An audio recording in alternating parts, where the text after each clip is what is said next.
Hello YouTube. So today I would be talking about how to take care of yourselves, especially as a driven woman who wants to get things done, who wants to achieve a lot many things. So basically we should understand that we are cyclic creatures.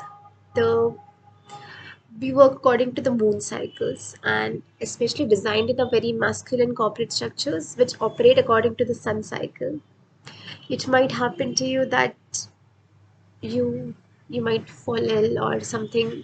Your body might not get very well suited to a certain kind of conditions, and that is completely okay.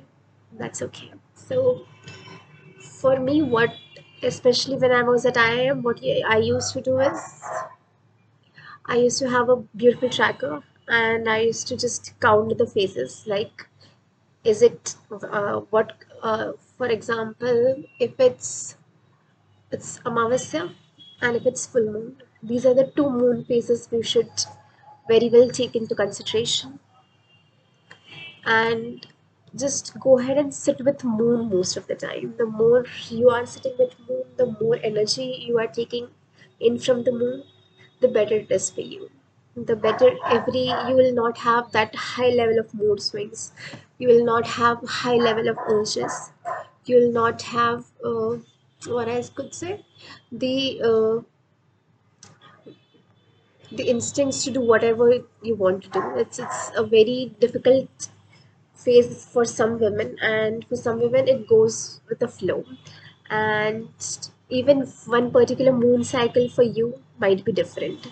Like just analyze your own moon cycles. That last moon cycle I ate these things and I had a wonderful month, and this moon cycle I decided to eat all junk or I slacked off, and this moon cycle is giving me that kind of repercussions as well.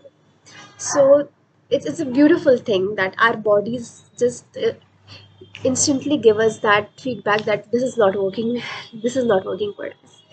And to me it's beautiful. You should be thanking your bodies, you should be grateful for mother nature, you should be grateful for your bodies, and love yourself the way you are, just the way you are. Nothing taken against you. Thank you so much.